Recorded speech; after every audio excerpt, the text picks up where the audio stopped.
I'm just going to tell you this right up front. I think that the majority of the research stuff that goes on in business schools and business education is it's kind of snobby, to be honest. And the reason why I think it's snobby is because it's geared towards people that already understand what it takes to become successful. And we train people um, that already understand what it means to actually get to some sort of performance level, and we train them to be better. And in fact, I think from my personal perspective, I think we'd have much better returns if we focused on the average. We focused on um, actually even below exceptional individuals. And that should be the mandate of all business school, or a significant portion of it should be a mandate of all business schools and business school education. And what do I mean by that? What is going on here? Um, so I'm going to talk about that today. So if you don't know me, I am Professor Dave Massack. I'm an Associate Professor of Innovation Strategy and Entrepreneurship, and I created this whole reciprocity project to give back. There's so many people that help me out that I want to pay the favor forward to help you out. So, part of this is personal experience. Part of this is understanding how business schools work and how they, what kind of research goes on and what we're doing. So, the typical business school research um, is investigating large corporations, and we're investigating sophisticated, fancy ways of doing things. Like, um, I don't know I don't know. How do you do a derivative in a market? You know, um, what is a merger and acquisition for a large corporation? Like things like that. For an everyday business, for the regular folks, don't matter, and it has absolutely no impact on their life. And the reason why we do that is we're incentivized to research in those areas. There's a couple of reasons. The first one is there's tremendous amount of data availability on these things because that's what people pay for those. That's where the money is. And then the second thing is that we're incentivized to research those things. We tend to get paid a heck of a lot to explain, how do you make IBM, or how do you make Apple, or how do you make the Ford Motor Company a little bit more money?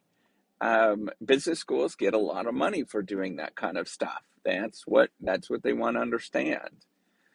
They don't get a lot of money for teaching the hot dog salesperson down the street how to make an extra 50 cents an hour. And a lot of the lessons that we learn for large corporations do apply to the hot dog salesperson down the street. But some of them don't. And some of them are actually really simple things that we forget about, that are not trained. They're actually not part of what goes on in terms of how to actually get, it's not a real strong component of what they're doing on a day-to-day basis. And that is my objective. Actually, that's a significant portion of why I'm doing the whole reciprocity project, is because the internet, whether it being listening to podcasts, listening to, watching the YouTubes, and whatever, like all of those kind of things, TikTok reaches everybody. And everybody has very unique backgrounds, much more unique than what you'd understand in a business school, right? So people that get into a business school and get taught a business school education, they're usually top performers, type A personalities that had really good backgrounds growing up, and they tend to, let's put it out there, they tend to come from certain demographic backgrounds. They're very cookie cutter in terms of what they happen, and even the ones that don't have the demographic background that you'd expect. Those folks tend to have been in a favorable situation that got them to be in the same position as what the other classmates are. Um, so we need to change that. And how you change that is by doing things that people think are strange and that people think are below you. Um, doing things like actually having conversations to people that are on the internet, picking up TikTok, picking up Twitter, whatever, and just letting other people know that they can do these things. And the things that we are going to do and sort of point out to these sort of highfalutin folks that are at Apple and IBM. If you work at Apple and IBM and you eventually listen to this, hey, I'm just pointing out some facts. Love you guys, actually are amazing folks. But what we have to realize is that regular everyday people need to get these messages, and we're going to have a much larger performance impact in the world if regular everyday people, whether they live in Indonesia, whether they live someplace else, whether they live in New Zealand, whether they live in Czechoslovakia, whether they live um, in Canada. Everybody needs these lessons, but they're very typically extremely simple to get you to the point where you can get into a business school and sort of play with those players and have the same sort of experience. And these things are incredibly simple typically, like get a good education, eat healthy, actually start paying attention to your personal finances, which is even a lot of professors, business school professors, don't do a very good job of that. All of those things are incredibly simple, and yet we're neglecting that. We're neglecting the masses because there's no incentives, there's no data. It's hard to do that stuff.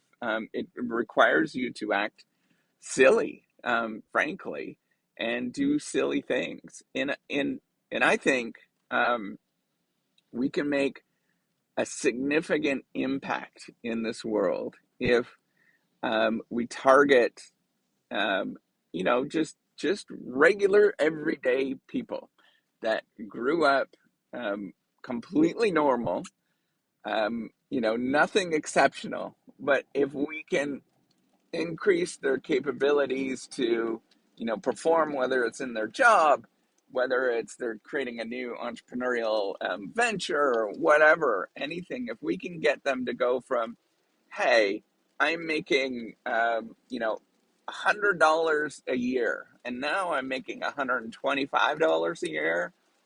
And what a significant impact you have in this world because of a lot of people. So there's something that happens with this, right? So you have to think about life as a pecking order. I don't know if you've heard of that term before, but a lot of life has pecking orders in it. Sort of, I think it actually comes from like chickens, right, or birds, where a certain prestige group gets the food first, and chickens get the food first, and then you wait, and then the next group goes, and then the next group, and then the next group. And this is like typical ordering that you would see in virtually everything in life, from from human beings to any type of animal, to even within ecology, trees, anything that's kind of living, is that there is a pecking order that happens. There's ordering that happens. And what ends up happening is that sometimes the rich do get richer and the poor do get poorer because of these dynamics that happen. And the way that you reverse it is you start targeting groups that wouldn't normally get that. And you have to do silly things when you do this, because it's going in the complete opposite direction of what you're trained in life, how everybody else is doing things, all of those kind of things. It is completely opposite. And you have to start acting like that. One of my role models growing up, and actually it was because of my mom. My mom's wonderful. She's taught me a lot of things. In fact, I probably know more about life. My mom and my dad, I know more about life than from all the stuff I've learned. Simply being close to them. Um, and one of the role models is Mother Teresa. Um, I don't know if you've heard of her. She was a Catholic nun that worked in the streets of Calcutta. And here's this, um, wonderful human being that basically lived a life of poverty to help out people that are on the streets. And that takes a lot of courage. It takes a lot of effort. And that's hard to do. And I'm not saying that everybody is going to be a martyr and everybody is going to do these kind of things, but we need to start recognizing to have a larger impact, particularly within sort of the elite groups that we have of, business school folks and, all those kind of things. We need to start doing really simple things that affect um, a broader audience, right? That's the bigger impact. And those things that affect a broader audience, they're much simpler than you'd think. It is really simple to tell the advice, go get a good education. It does matter, and yet nobody's doing it. Nobody is coaching people to say, hey, maybe we should do this. This is different, and this is something that you're not going to experience. And when you try to go get a good education, here's the thing: telling people that when you go try to get a quality education, especially if if it's not the norm in your family, every freaking person in your family and in your social group is going to make fun of you. They will. You are going to look stupid, and they're going to say, why the heck are you doing that? But you know what? You got to have courage to get going and actually do that particular thing. And we need to recognize that courage, that component of it, and to know that people are going to make fun of you. We need to start making that part of business school education. It's about democracy in a lot of ways. It's democratizing business school education. It's really about targeting groups that wouldn't get this, and coaching and telling them very simple things that are incredibly simple, but they make a lot of difference. Um, and knowing, the other thing to know and to let people know is that when you do these things, people are going to make fun of you, and you just got to be okay with that. You got to be okay. All right, they're going to make fun of me. Okay, donkey. You got to have that attitude, and if you don't, you're never gonna get out of it.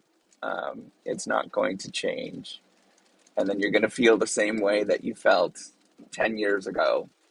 And so that's where I think, in my view, that's where I think we need to move things. I think we need to start focusing on changing how education works, changing what research is about, and start focusing on very simple things. And coming back to, hey, you know what? Life is not about, the CEO of Apple doing a little better. It is. I understand. I know all the arguments. Hey, I completely understand all the arguments. So if we can get Apple to do a little bit better, to serve its market a little bit better, then everybody's better off. But what we need to start realizing is that most people could not care less about what's happening there. And most people, most of those lessons that we're getting by studying how Apple can be a little better off, or General Motors, or, Kodak back in the day, or whatever it was, the Indian, what was it, the Indian Trading Company back in the day, or, the Hudson's Bay Company, if we make them a little bit more money, then everything's going to be great. That's great. But we need to start focusing on, the common folk, and start saying, hey, you know what? Not everybody is like that. And we need to start saying, we can start affecting the average rather than the extreme outlier. So that's it. That's all I wanted to talk about. Have a good day, and we will see you or talk to you on the next podcast.